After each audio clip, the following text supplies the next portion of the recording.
ইন্টারভিউতে যতটা শাই, আমি আমার অ্যাক্টিং সেটে ততটাই দুষ্টু। আমি সুন্দর গল্পের সাথে থাকতে চাই, তাহলে তো আমার জন্য আসলে এটা সৌভাগ্যের ব্যাপার হবে। সব টাইপের কাজই করতে চাই। বাবা আমাকে সবসময় বলে এটা ভালো হয়েছে, মাঝে মাঝে এটা বলে যে না এটা আরেকটু বেটার হতে পারতো। যে ক্যারেক্টার হয়ে উঠতে হয় রিসার্চ করি, আসলে ইমাজিনেশনের সিনেমাটা দেখি এবং ওই চরিত্রটাকে কেমন লাগবে। অনেক মজার মজার স্মৃতি আছে, যখন একা থাকি তখন ওগুলো মনে পড়ে স্মৃতিগুলো। আসলে কোন ধরনের প্রজেক্টে কাজ করার ইচ্ছা রয়েছে সোনেরার?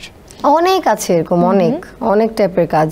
আচ্ছা। যে আমি সবসময় বলবো আমি সুন্দর গল্পের সাথে থাকতে চাই এবং সেই সুন্দর গল্পে যদি আমাকে কাস্ট করা হয়, ওরকম একটা চরিত্র থাকে, তাহলে তো আমার জন্য আসলে এটা সৌভাগ্যের ব্যাপার হবে। সো আমি মনে করি যে আমাদের দেশে কাজ খুব ভালো ভালো কাজ হচ্ছে এখন, তবে ভালো গল্প যেগুলো সেগুলো তো যে আমাকেই নিতে হবে, কাস্ট করতে হবে সেটা আসলে না। কারণ আমাদের এখন অনেক ভালো ভালো আর্টিস্ট, অ্যান্ড এক একজনের ফিচারের সাথে এক একজনের অ্যাক্টিং স্টাইলের সাথে এক একটা ক্যারেক্টার যায়।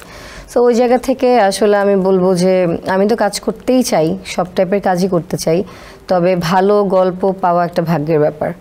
সো ভালো গল্পের সাথে থাকতে চাই। I think. চমৎকার। তোমার অভিনয় জীবনে অনুপ্রেরণা কে আসলে? কে অনুপ্রেরণা দেয় সবসময়, সমালোচনা করে? আছে, অনেকেই আছে। আমার ফ্যামিলি আছে, আমার কিছু কো আর্টিস্টও আছে, ফ্রেন্ডস আছে। তারপর আমার বাবা আমাকে সবসময় বলে এটা ভালো হয়েছে, মাঝে মাঝে এটা বলে যে না এটা আরেকটু বেটার হতে পারতো। আর আই রিয়েলি এনজয় ইট। আমি সবসময় ক্রিটিক পছন্দ করি। ইভেন লাইক আমার যারা ক্লোজ ফ্রেন্ডস আছে, ডিরেক্টরস যারা আমারও সিনিয়র কাজে, তারা আমাকে যখন কিছু বলে বা ইন্সপায়ার করতে থাকে, বলে যে এই জায়গাটা ভালো হয়েছে, এই জায়গাটা ইমপ্রুভ করতে হবে। সো আই রিয়েলি অ্যাপ্রিশিয়েট ইট। তো অনেক চরিত্রে তো এখন পর্যন্ত কাজ করা হয়েছে। যখন কোনো চরিত্রের জন্য তোমাকে কাজ করা হয়, নিজেকে আসলে কিভাবে প্রস্তুত করো তার পেছনে? একটা কাজ তো আসলে কাজ।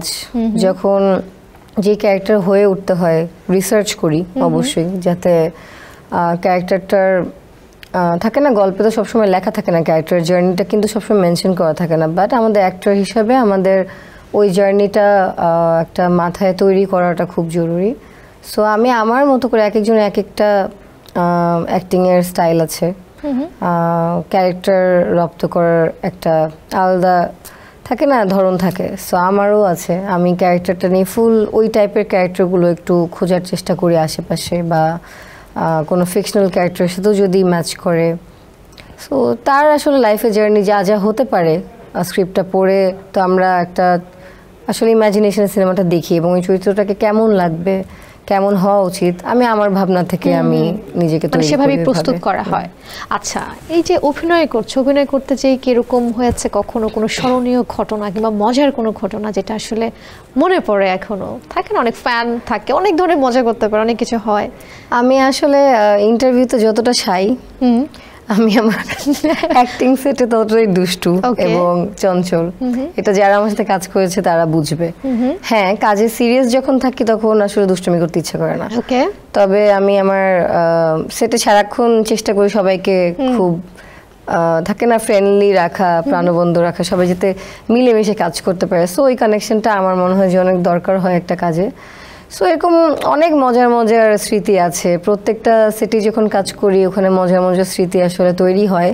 এবং এইভাবে এখনই আছে না যে এসিপি প্রদীপ যদি জিজ্ঞেস করা হয় বলতে পারবো না, তবে ওইটা মাঝে মাঝে যখন একা থাকি তখন ওগুলো মনে পড়ে স্মৃতিগুলো এবং ভালো লাগে। সেন্সেশন ক্লাসিক স্ট্রবেরি ও কফি ভ্যারিয়েন্টে